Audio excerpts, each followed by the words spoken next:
عظيم الذي لا إله إلا هو الحي القيوم وأتوب إليه. اللهم صل وسلم على سيدنا ومولانا محمد عدد ما بعلم الله صلاة دائمة بدوام ملك الله.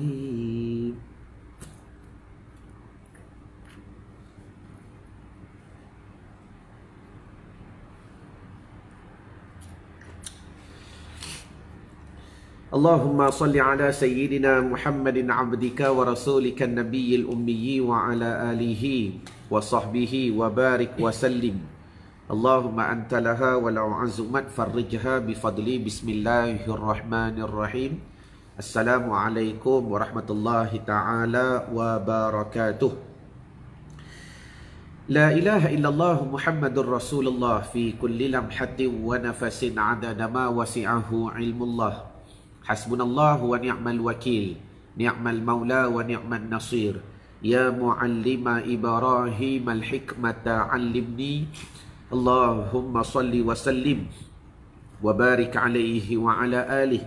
Ilahi, Tuhanku, anta maqsudi, kepadamu maksud dan tujuanku. Wa ridhaka matlubi, dan hanya redamu yang aku tuntut. A'tini mahabbataka wa ma'rifatak, karuniakan kepada kami ya Allah kasih kepadamu dan mengenali dirimu ya Allah. La haula wa la quwwata illa billahil aliyyil azim. Pertamanya alhamdulillah, segala puji dan syukur bersama-sama kita rafa' dan kita panjatkan kepada Allah Subhanahu wa taala.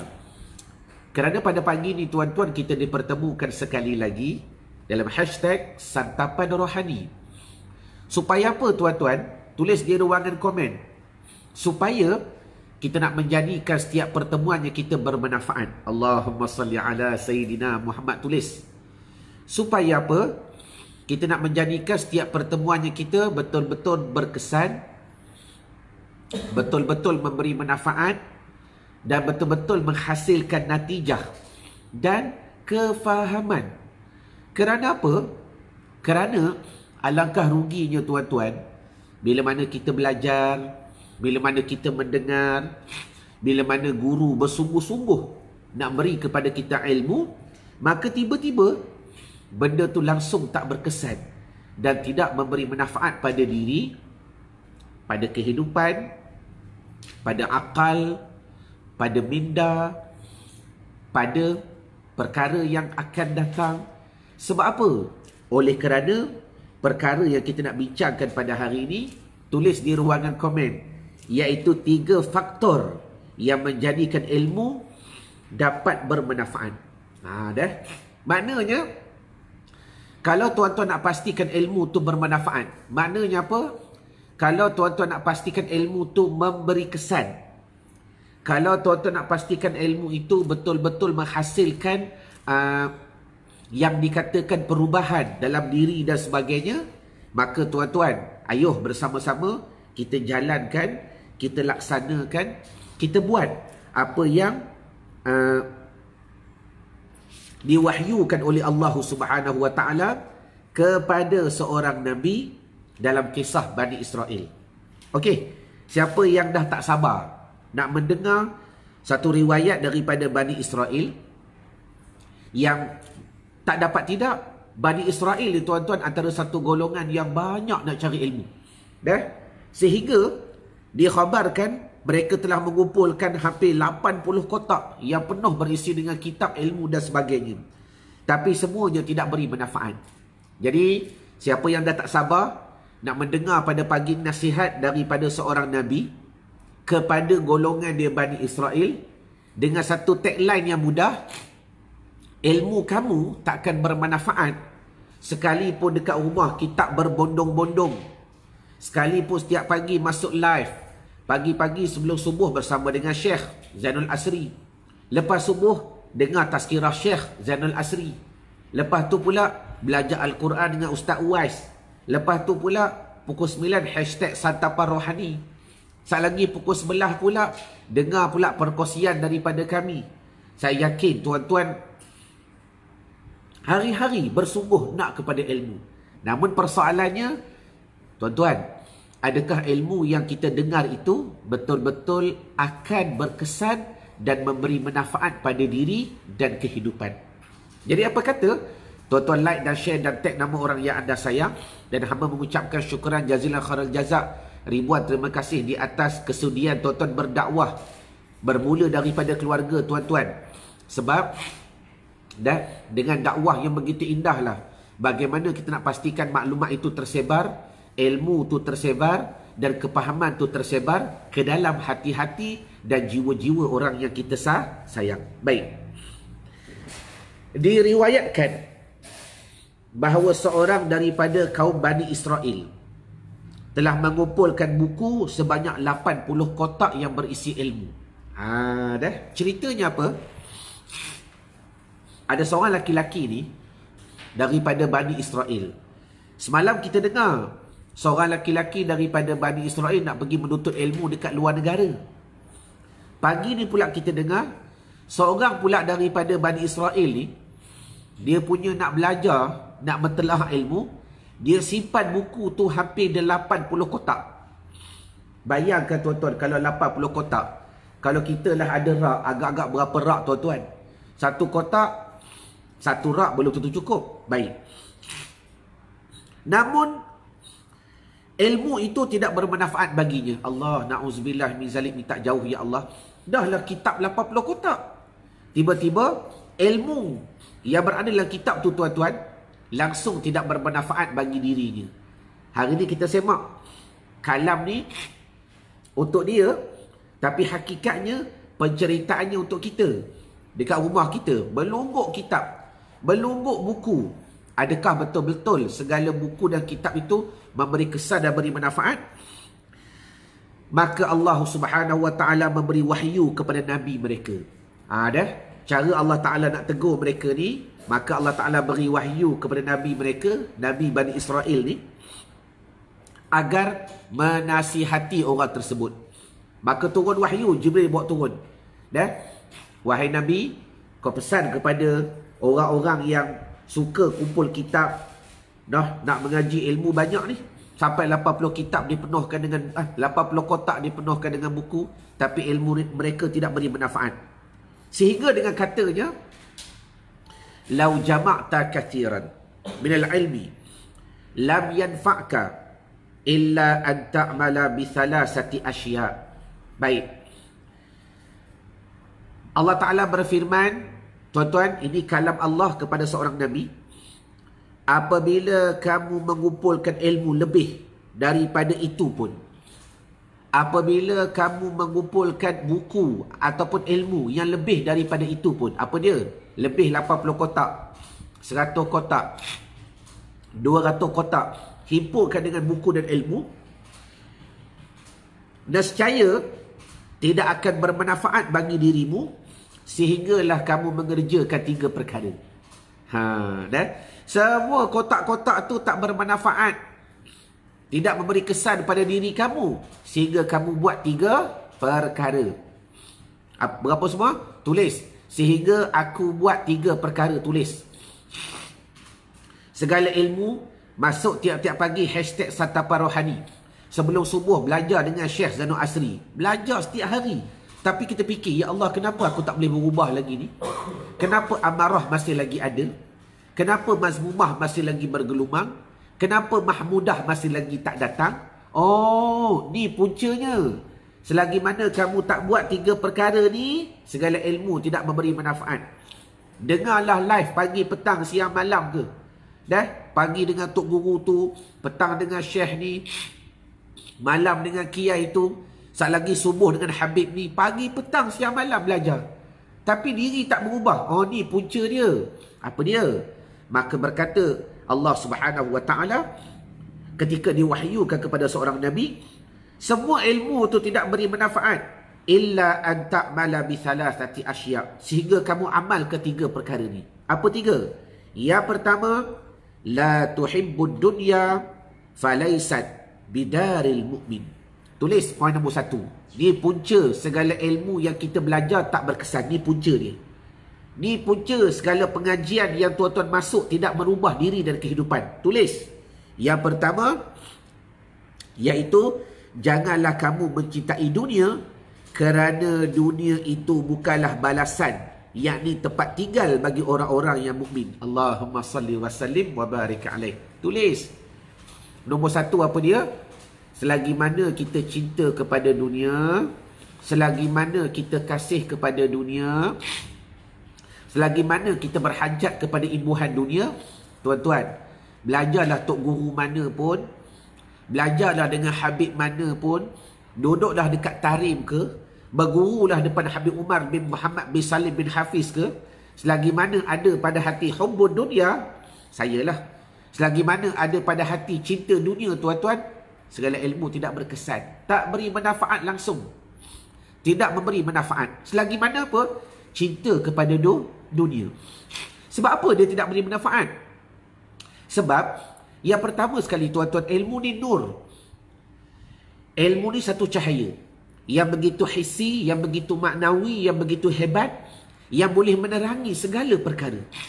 Tetapi selagi mana dalam hati itu dah telah dimuatkan dengan dunia, dalam akal telah dimuatkan dengan dunia, tuan-tuan, Allahumma salli ala sayyidina Muhammad. Tuan-tuan sendiri boleh jawab. Lampu ni, kalau benda dah padat sangat dalam bilik, tuan-tuan, dah, kalau ruang itu luas, mudah kita suluh. Betul? Suluh nak cari barang. Tu lampu, nur. Al-ilmu nur, kata Nabi. Tapi kalau dalam bilik tu dah sarat dengan barang dah berlayer-layer, dah berlapik-lapik. Belakang tu ada barang. Dah, depan tu ada kotak lagi. Depan tu ada kotak lagi. Depan tu ada barang lagi. Allahumma salli ala sayyidina Muhammad. Tolong jawab, tuan-tuan, cahaya mana yang boleh menembusi? Cuba jawab. Adakah kalian jelas? Cahaya mana lagi yang boleh menembusi? Cari tak jumpa.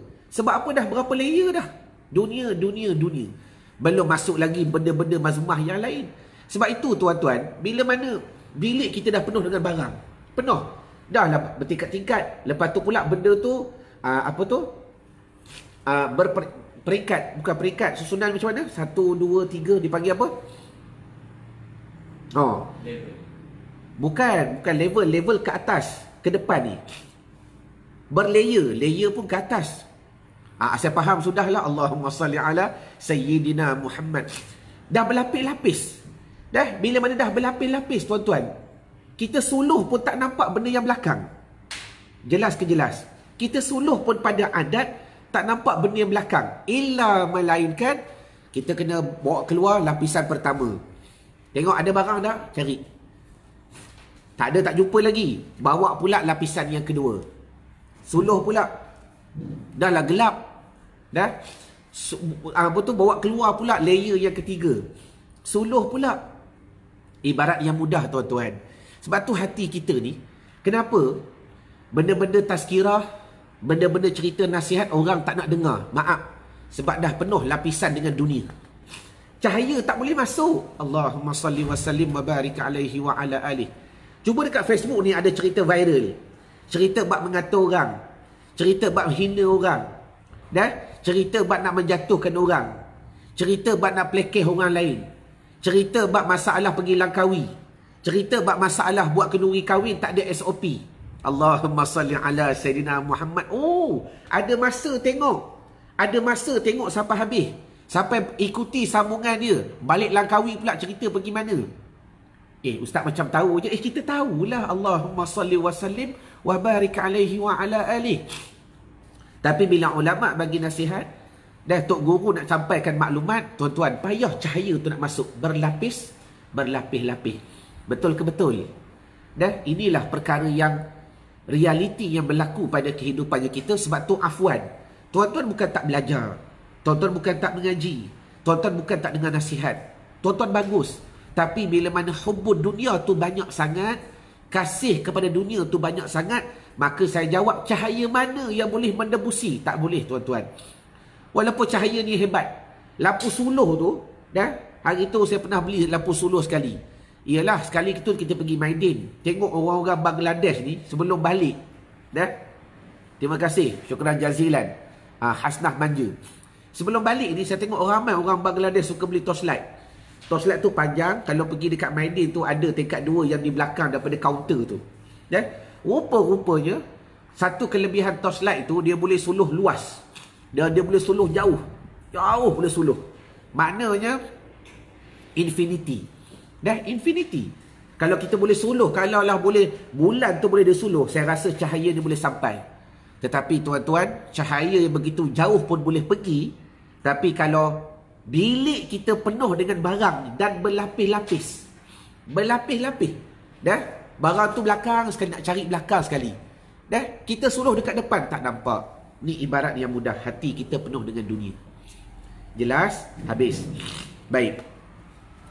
Nur Lili, bukan Nur Lili, saya pun juga sama. Kita pun juga sama. Sebab tu penting kita istiqamah pada mentelaah ilmu dengan nasihat. Satu. Maka dia kata apa? Dunia itu bukanlah tempat balasan bagi orang yang beriman. Bukan saya suruh tinggalkan dunia. Dah. Kita masih lagi berada pada dunia. Tapi bagaimana kita nak menjadikan dunia jambatan untuk kita ke akhirat. Mendekatkan diri kepada Allah Subhanahu wa Ta'ala. Itu yang pertama. Baik. Berkata musannif, sesungguhnya tempat kesenangan orang mukmin itu bukanlah dunia, tetapi akhirat. Amin. Saya mendoakan tuan-tuan dan kami juga, staf-staf kami dan anak-anak kami, keturunan kami termasuk daripada orang yang mendapat kebahagiaan dan kesenangan beriman ini. Sedangkan yang dimaksudkan dengan menemani syaitan adalah mengikut ajakan dan pujukannya. Baik, yang kedua apa dia? Tulis. Apakah punca ilmu yang aku belajar tidak memberi manfaat? Tiap-tiap pagi belajar ni, tiap-tiap pagi masuk live ni, tapi rasa tak ada perubahan. Tulis, ini punca nombor 2. Kata Nabi SAW, kepada Bani Israel yang mengumpulkan kitab hampir 80 kotak tu, banyaknya ilmu dia nak belajar. Tapi kata Nabi, semua tu tak beri manfaat. Yang kedua, tulis, wala tusahibi syaitan falaisa birafiqil mu'min. Tulis punca yang kedua, dan jangan kamu bersahabat dengan syaitan kerana tidaklah ia itu kawan kepada orang beriman. Tulis. Maknanya apa? Poin yang kedua, antara punca ataupun asbab yang menjadi faktor utama kegagalan kita untuk memaham ilmu, mengambil ilmu sebagai kesan pada diri dan kehidupan, bila mana kita masih lagi bersahabat dengan syaitan. Allahumma salli wa sallim wa barik alaih. Tuan-tuan tulis di ruangan komen, syaitan ni bukan zat, syaitan ni sifat. Sebab tu saya rasa dalam kalam ni betul, dia tak tulis jin, dia tulis syaitan. Makna syaitan ni, orang yang berperangai dengan perangai jin juga dipanggil syaitan. Dah. Pernah tak mak ayah kita dulu, orang dulu ada marah, kau ni aku tengok macam syaitan lah. Kalam tu betul ke salah? Ya, kalam itu kalam yang boleh diterima. Tuan-tuan, jangan bercakap dengan akal, kita bercakap dengan hujah. Syaitan ni sifat. Dia bukan zat.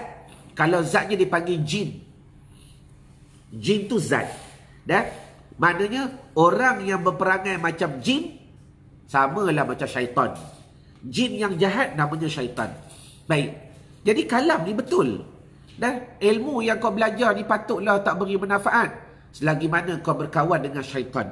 Kerana bahawasanya syaitan itu bukanlah kawan bagi orang yang beriman. Tuan-tuan, kalau kita tengok ayat ni, macam mana nak bagi faham berkawan dengan syaitan? Kalau mengikut syaitan, itu kefahaman lain. Kita dah faham jelas dah. Mengikut syaitan, jejak langkah syaitan tu lain. Yang ni berkawan dengan syaitan, maknanya manusia yang berperangai dengan perangai jin, namanya syaitan. Jadi bila mana kita faham pula syaitan merupakan musuh Allah, dan tidak syak lagi manusia yang berperangai dengan syaitan, manusia yang berperangai dengan jin, maka seumpama mereka itu syaitan, maka tak dapat tidak agama melarang kepada kita berkawan dengan orang-orang yang menjadi asbab kepada rosaknya diri dan kehidupan. Dah belajar dah. Apa dia? Baru-baru ni beli poster mahram. Contohlah, tuan-tuan beli poster mahram. Dalam poster ni dah dihuraikan. Dah, siapa mahram, siapa bukan mahram. Dah, mana tempat boleh buka tudung, mana tempat tak boleh buka tudung. Mana boleh sentuh pegang, mana tak boleh sentuh pegang. Mana yang batal wuduk, mana tak batal wuduk. Tuan-tuan dah belajar dah. Tengok poster ni, alhamdulillah boleh faham. Dah, tiba-tiba balik ke kampung je. Alah, bukan orang lain, sepupu sepapat belaka. Panah tu buka lah. Ni. Dah. Sebab itulah ilmu tak beri manfaat. Syaitan dah masuk. Dah. Bukan orang lain, sepupu sepapat belaka. Katanya dia, la ilaha illallah Muhammadun Rasulullah sallallahu alaihi wasallam. Dah. Kita dipanggil raya. Tuan-tuan, kita bukan tak nak bersalam. Kita ni dah ada wuduk. Dah, sat lagi nak sembahyang sunat duha sekejap. Baru lepas sembahyang raya ni. Dah, ingat malah lah tanggal wuduk. Nak sembahyang sunat duha sekejap. Kemudian apa yang berlaku? Alah, baru balik naik Honda Civic, dah sombong tak nak bersalam dengan aku dah. Katanya dia. Baru balik naik Honda Civic, belum naik mata belalang lagi, dah sombong tak nak bersalam dengan aku dah. Katanya Pak Saudara Sabit. Siapa tahu Pak Saudara Sabit? Mengaku sekejap. Tuan-tuan pernah dengar tak istilah Bapak Saudara Sabit? Dia ada dua istilah dia. Pertama, Pak Saudara Lembing. Lembing ni street. Yang kedua, Bapak Saudara Sabit. Dia sengit. Siapa yang tak tahu istilah Bapak Saudara Sabit? Pak saudara kamu tu kan. Memanglah maklum Pak saudara. Dah.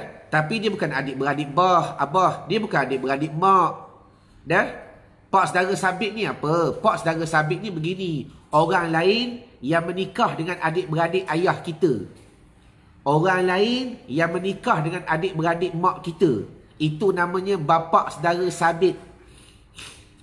Sebab tu dia sengit. Dia tak straight. Kalau straight atas kepala, bapak saudara Lembing namanya. Jadi pak saudara, betul, pak saudara yang kahwin dengan makcik kita. Haswati, betul kalam tu tapi tak kena. Dah lah pak saudara. Bukan pak saudara, orang lain yang kahwin dengan makcik kita. Begitu. Orang lain yang kahwin dengan mak saudara kita. Saya ada bapak. Contoh, bapak saya ada 5 beradik. Yang ni semua mahram dengan saya. Ramadan besok, raya besok nak bersalam ke apa, boleh tak batal wuduk. Sabit makngah. Sabit tu. Yang lengkung tu, sabit. Baik. Saya ada mak. Contohlah mak saya ada 5 beradik. Contoh. Dan maka semua adik-beradik ayah, adik-beradik mak semuanya mahram bagi saya. Tetapi tidak mahram bagi isteri saya. Tak sama ni, lain ni. Nak dengar satu formula tak? Formula. Saya bagi formula simple saja. Tuan-tuan, muslimat dululah. Kalau muslimat, besok balik beraya rumah suami, kampung suami, ingat, yang menjadi mahram bagi pihak kalian cuma 2 golongan sahaja. Atas kepala, bawah kaki. Itu basic. Atas kepala straight. Apa dia? Muslimat isteri. Balik kampung suami. Dengar formula ni. Balik kampung suami. Dah. Siapa yang jadi mahram? Iaitu atas kepala suami dah straight. Bapak dia. Bapak mertua kita lah. Bapak kepada bapak dia. Datuk kita lah. Datuk suami-suami kita. Bapak kepada datuk. Tok Yang. Straight naik ke atas. Jangan buka kiri. Jangan buka kanan. Straight sahaja. Maka semua mahram. Tapi kalau bapak saudara dia, bukan tak mahram. Yang kedua, bawah kaki, suami. Siapa dia? Anak, cucu, cicit, piut, gamit, capa, lamba. Tu, 7 keturunan. Maka, kalau sepupu sepapat, bukan mahram. Tuan-tuan, kenapa benda ni penting? Apakah kaitan dengan syaitan tadi? Simple sahaja. Masalah bersalam ni, tuan-tuan, dia bukanlah besar sangat. Yang lebih besar dalam masalah mahram ni, masalah aurat. Tulis di ruangan komen. Masalah mahram ni, setakat bersalam, setakat batal wuduk, Ya, haram tetap haram. Bukan saya memperkecilkan benda haram. Tapi saya nak bagi faham, benda yang lebih besar ialah masalah aurat. Sebab apa? Sebab bersentuh ada khilaf. Aurat tak ada khilaf. Sudah. Masalah bersentuh ada khilaf. Setakat bersentuh 2 minit, 3 minit, okeylah. Walaupun benda tu salah. Tetapi ada keringanannya. Berbeza tuan-tuan. Masalah aurat lah, tak ada khilaf. Tak ada khilaf. Dah. Ada orang balik kampung raya besok 3 hari bersalam. Bersalam hulur 3 hari. Tak lepas. Tak ada. Paling tinggi pun bersalam 2 saat. Hulur, tarik. Dah. Mana cover line? Hujung jari je. Hujung jari. Dah. Mana ikut SOP? Tumbuk. Apa ni? Bersalam je lah. Kalau dah tumbuk tu boleh bersalam je lah. Sunnah kan bersalam ni. Allahumma salli ala Sayyidina Muhammad. Dah. Maknanya apa? 3 hari tuan-tuan aurat dibuka. Yang tu benda yang lebih besar yang perlu kita faham. Ni kembali kepada syaitan tadi. Dah beli dah poster mahram. Dah belajar dah masalah mahram. Dah tahu dah masalah aurat. Tiba-tiba syaitan. Kita pula rapat dengan dia. Alah, hai. Duk di kampung kan, nak bertudung buat apa? Dah? Bukan orang lain, sepupu sepapat belaka ni. Bukan orang lain. Dah? Panah tu. Sudah. Katanya syaitan. Katanya syaitan. Maknah, sepupu bukan mahram. Bak saudara sabit bukan mahram. Jelas ke jelas? Jadi, jaga tuan-tuan. Jaga. Jadi, patutlah kadang-kadang ilmu yang kita belajar tak berkesan. Selagi mana, wala tusahibis syaitan. Selagi mana kita berkawan, kita rapat dengan syaitan, kerana syaitan itu bukanlah rafiqil mu'min. Jelas, itu perkara yang kedua. Baik. Dan akhir sekali yang ketiga. Tuan-tuan, yang ni please tolong jaga. Saya pun akan berusaha, tuan-tuan pun saya nak terus berusaha. Sebab saya tengok tuan-tuan ni bersungguh belajar tahniah. Dah? Pagi-pagi belajar dengan Syekh. Alhamdulillah, saya tengok bagus tuan-tuan. Sebab saya tengok ramai ni yang setiap kali live saya, dalam Syekh live pun ada. Dah? Ada belajar dengan Ustaz Uwais. Tuan-tuan please, ilmu tu power dah. Cahaya tu dah ada dah. Jangan blok dengan benda nombor 3 ni. Kalau benda nombor 3 ni kita tak baiki, maka ilmu akan terjejas dan tidak berkesan dan beri manfaat. Bukan kalam hamba, tapi wahyu daripada Allah Subhanahu wa taala. Baik, tulis poin nombor 3. Apakah punca? Dah? Belajar, masuk kuliah, masuk program. Ni dengar pula ustaz kata ada 24-25 April ni sempena Ramadan. Kita ada lagi program nak baki salat versi Ramadan. Macam mana kita nak faham? Allah Ta'ala turun, para malaikat turun dengan kehendaknya. Aku sujud dengan izinnya. Simple je. Kita punya tagline. Turunnya malaikat dengan kehendaknya, bersujudnya aku dengan kemuliaannya. Macam mana aku nak faham benda ni? Dah. Tuan-tuan pun masuklah belajar. Bagus. Daftar tuan-tuan. Dan kami, sekarang ni kami nak buat pula satu NBS free. Kalau tuan-tuan nak lah. NBS free trial. Siapa yang nak, tulis nak di ruangan komen. Dah. Supaya kami nak bawa tuan-tuan macam mana suasana yang berlaku dalam program NBS ni. Sebab survey kami patutlah kadang-kadang bila kami buat event ramai tak masuk sebab mereka tak faham macam mana suasana belajar secara online ni. Padahal benda ni best. Yang paling penting, tuan-tuan boleh belajar bersama keluarga. Sebab pengalaman sebelum ni kalau kami buat event secara offline, kalau kami sewa dewan, mak bapak je datang, anak-anak tinggal. Allahumma salli ala Muhammad. Lepas tu pula, program tu berlangsung selama 2 hari. Dah?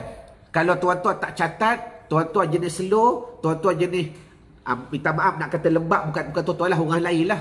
Dah? Tuan-tuan jenis slow sikit, payah nak faham. Tapi kalau kita buat secara online ni tuan-tuan, kelebihan dia apa?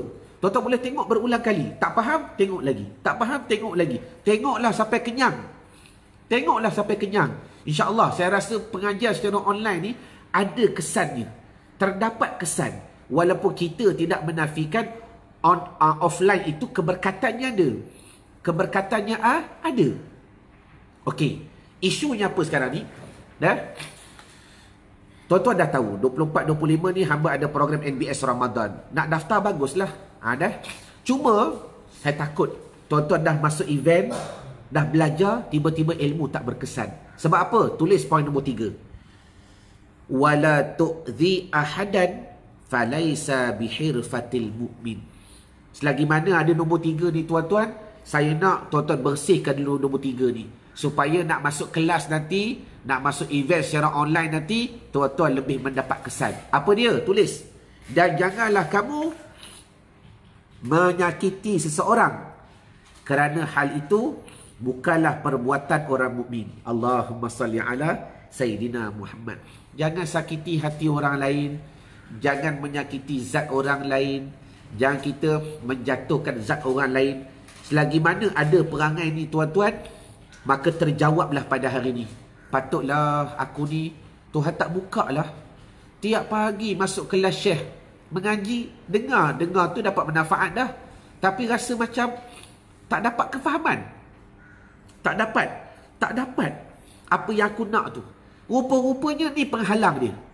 Apa dia? Selagi mana kita ada menyakiti orang lain. Allahumma salli ala Sayyidina Muhammad. Kata musannif, tidak syak lagi bahawa menyakiti saudara seagama adalah haram. Tulis ayat ni. Menyakiti saudara seagama haram, dan ianya akan menjejaskan ilmu dan amal seorang, yang menyebabkan tidak akan bermanfaat. Habis. Semua jadi blok. Bayarlah program beribu pun tuan-tuan. Bayarlah program puluh ribu pun tuan-tuan. Kalau ada benda ni, Allahu Akbar. Sebab tu betul lah. Dah? Minta maaf. Yang ni tak ada kaitan nak promote dan sebagainya. Tapi bila saya belajar dengan Dr. Azan Haji Osman, dan saya nampak flow dia nak ubah manusia. Program pun nama Nak Ubah Hidup. Tuan-tuan belajar 3 hari. Bagi tuan-tuan yang pernah attend program Nak Ubah Hidup, maaf tuan-tuan, 3 hari dia tak ajar langsung buat bisnes. Tak ada cerita langsung nak buat bisnes macam mana, nak ambil database macam mana, nak susun HR macam mana, nak buat marketing macam mana, nak buat sell macam mana, nak repeat sell macam mana, dia tak ajar langsung benda tu. Selama 3 hari dalam program Nak Ubah Hidup, yang alhamdulillah hari tu semua staff saya join program ni tuan-tuan. 3 hari apa diubah? Kolam jiwa. Tu je. Dan formula ni formula yang kembali kepada dasar agama. Kalian nak berjaya, ubah kolam jiwa. Bersihkan kolam jiwa. Dah? Kalian nak jutawan, bersihkan kolam jiwa. Nak jadi orang hartawan, bersihkan kolam jiwa. Nak jadi orang yang dimuliakan, bersihkan kolam jiwa. Nak jadi orang yang hebat, bersihkan kolam jiwa. Allahumma salli wa sallim wa barik alaih. Selagi mana, kata Dok, dalam hati tu ada benci kepada orang, rezeki tersakut, sekat. Sama juga selagi mana ada pada hati tu benci pada orang, ilmu tersekat. Sama. Firman Allah Ta'ala, innamal mu'minuna ikhwah fa aslihu baina akhawaykum wattaqullaha la'allakum turhamun. Sebenarnya orang-orang beriman itu adalah bersaudara. Maka damaikanlah di antara dua saudara kamu yang bertelingkah, dan bertakwalah kamu kepada Allah, supaya kamu beroleh rahmat. Allahumma salli wa sallim wa barik alaihi wa ala alihi. Jadi tuan-tuan, tu bersihkan kolam jiwa. Sebab tu guru saya kata, Tuan Guru Haji Osman Billah, belajarlah tiap-tiap malam sebelum tidur, maafkan semua orang. Tiap-tiap malam sebelum tidur, maafkan semua orang. Tak kira lah orang tu ada salah dengan kita ke, tak ada salah ke. Supaya apa? Alhamdulillah, kita nak pastikan dalam hati kita tiada menyakiti orang lain, perbuatan kita tiada menyakiti orang lain, lidah kita tiada menyakiti orang lain, mata kita tiada menunjukkan atas disakitkan orang lain. Mudah-mudahan tuan-tuan, kalau kita bersama-sama jaga 3 perkara ni, apa dia? Pertama, jangan menyakiti orang lain. Yang kedua, jangan berkawan dengan syaitan. Dan yang ketiga tuan-tuan, jangan kamu cinta kepada dunia banyak sangat. InsyaAllah tuan-tuan, kalau 3 perkara ni dapat diselesaikan sesegera mungkin, kurangkan kasih dunia, jangan berkawan lagi dengan syaitan, wa imma syaitan yang betul-betul syaitan, ataupun manusia yang berperangai dengan syaitan. Dan yang ketiga tuan-tuan, jangan kita menyakiti hati orang lain. InsyaAllah tuan-tuan, tuan-tuan akan lihat life tuan-tuan mula berubah. Tuan-tuan akan mula melihat kepahaman makin datang. Tuan-tuan akan mula merasakan hati makin terang. Sebab ilmu tu nur. Bila disuluh, terang. Selama ni kita rasa kelam sebab tak ada cahaya yang menyuluh. Betul ke betul? Cuba jawab di ruangan komen. Selama ni kita rasa hati tu gelap, kosong. Sebab tak ada cahaya yang menyuluh. Okey, sekalipun ada cahaya. Tadi kita dah bawa ibarat. Kalau penuh dengan dunia, cahaya tu terhad. Masuk bilik yang penuh dengan barang. Masuk bilik penuh dengan barang. Berlapis-lapis. Berlapis-lapis. Suluh pun tuan-tuan, berapa jauh dia boleh pergi. Padahal bilik kita tu dari depan ke belakang, ada lagi sedepa. Tapi bila penuh dengan barang, penuh dengan dunia, ni, maka suluh nampak depan je lah. Nampak depan je. Yang belakang, second layer tak nampak dah. Third layer tak nampak dah.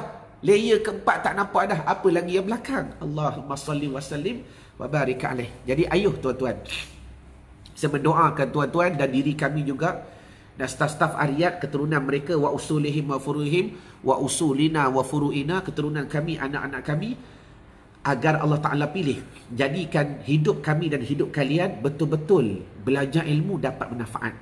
Tuan-tuan, ilmu ni best, cahaya yang begitu best. Belum lagi belajarlah program nak baki solat.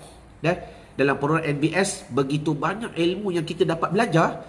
Bagaimana tuan-tuan nak perkasakan kefahaman tauhid dalamnya solat. Inilah ilmu yang jarang tuan-tuan dapat belajar di mana-mana.